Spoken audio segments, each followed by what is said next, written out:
BorisFX just came out with a mid-year version of Optics 2026.5. It's got a ton of new features, and as a portrait photographer, what they have in this one would have saved me tens of thousands of dollars if I had this a few years ago.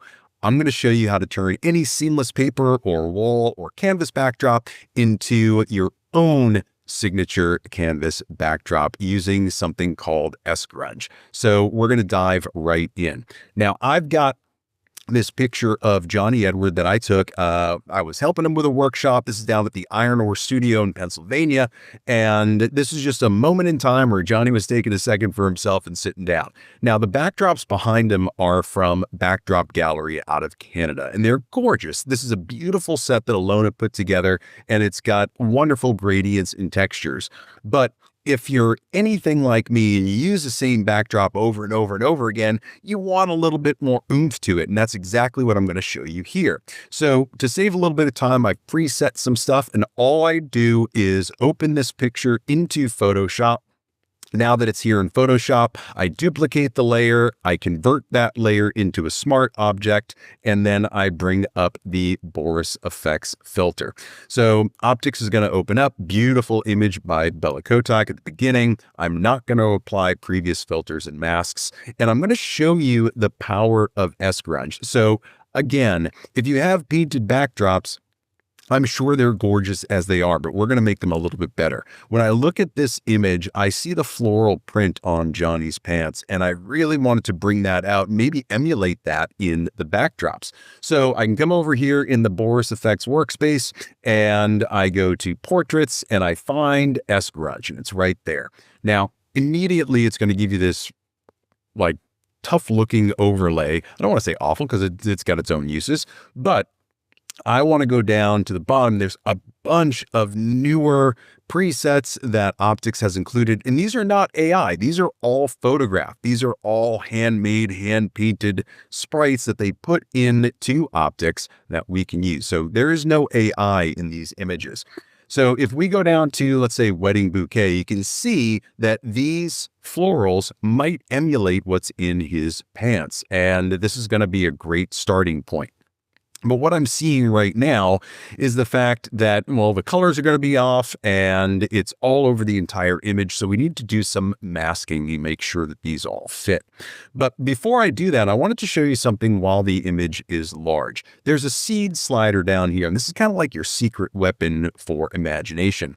All you have to do is slide this around, and it's going to randomize the different stamps. And in this case in particular, there are 3 different stamps. So I really kind of like this one. I saw, where was it? I think we'll go with this because I like the way that these look on the side. So what I have to do now is we'll add a mask, and I'm going to do this with Easy Mask. And if you've played with masks in Photoshop for years like I have, you're going to just be blown away by how easy the Easy Mask is. With my left mouse button, I'm just going to define the areas that I want. And I'm going to use the right mouse button to make the elimination, I guess. And I'm going to go right down here, the side here. And then this is all the stuff that I don't want. And I'm going to go down this backdrop, and I want to make sure I take his foot out and anything here with the shoes and this floor and the chair.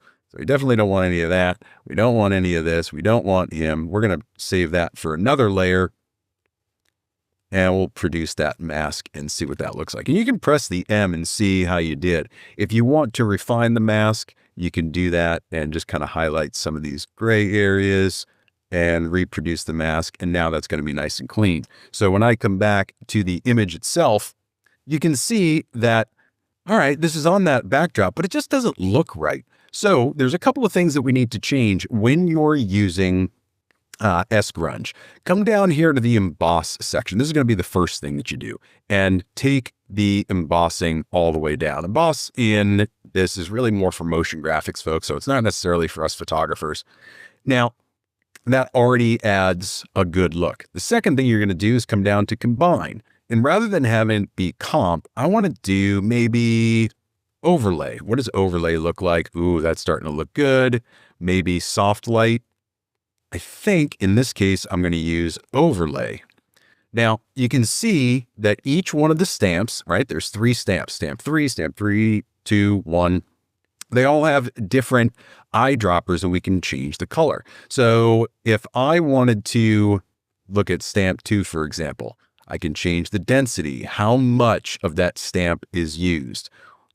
For stamp 1, what does that brightness look like, right? So we can see that this is pretty bright. I don't love the color. Why don't I sample a different color? Okay, maybe I make it white. And I sample it directly from his pants so that we can start to really match things up. Well, that opacity needs to come way down. The brightness needs to come way down because all I want is some subtle texture back here. And again, if I wanted to play with this, all I have to use is that seed slider. Ooh, I kind of like that as well. So I can change stamp 2. If I change stamp 2, what does that look like? Okay, it's these kind of ink drops. Maybe I want to change those to oil paint florals as well. And can change that density. Let's get it out of the greens and do a little bit of, maybe we'll do the brown from this floor. And we can brighten that up a little bit. And you can see as I play with it, how it's affecting that backdrop. And then the last thing is this stamp 3, that purple isn't really where I want it. So let's make that a bit more subtle. I want to make that ooh, I like the way that that looks. But let's bring down that opacity. And all I'm trying to do is add some elements in that are going to give it a bit more visual interest. Now, if I wanted to do this to each one of the backdrops, I can. Let's add something to this other side here. All I'm going to do is add another layer in, go to Sgrunge. We're going to add a mask in with the Easy Mask, and we'll just very quickly add it to this backdrop.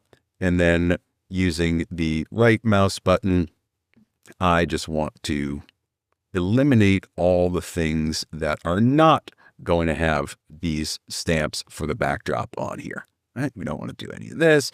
We certainly don't want Johnny in there. So let's do that and create the mask. Great. So now we can see it's there, but don't love it.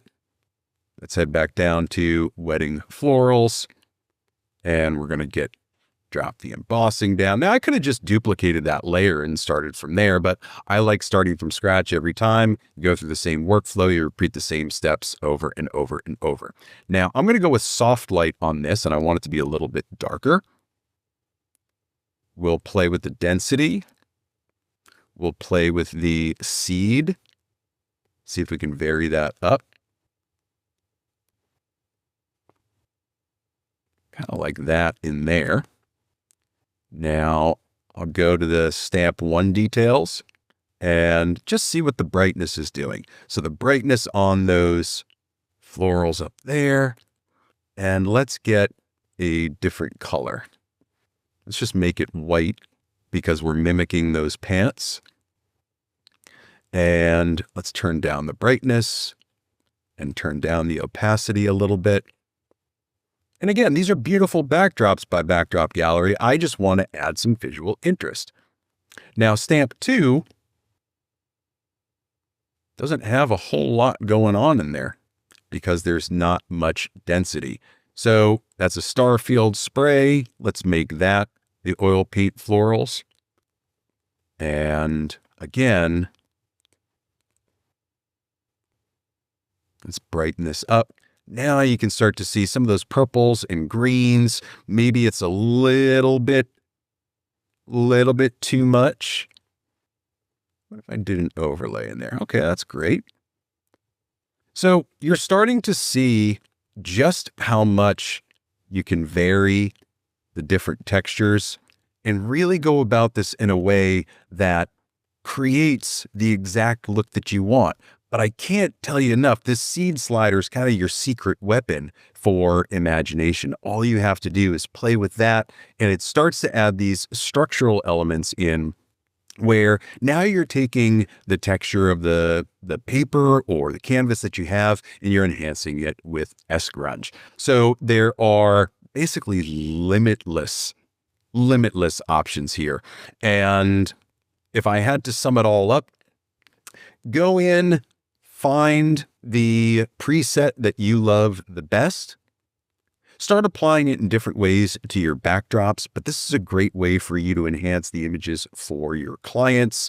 Maybe you're doing headshots. Maybe you're doing corporate headshots, team headshots. Maybe you're just doing fine art. Here's a great way for you to vary up your backdrops without spending a ton of money by buying them. So BorisFX has really knocked it out of the park with this release, and I could not be happier with what they've created. Feel very fortunate to have been a beta tester on this and to help them out with some guidance with the portrait photographers in mind specifically. But if you are anything like me and you want to create a little bit of visual interest, then go ahead, download the trial of BorisFX Optics 2026.5 release. It's out today.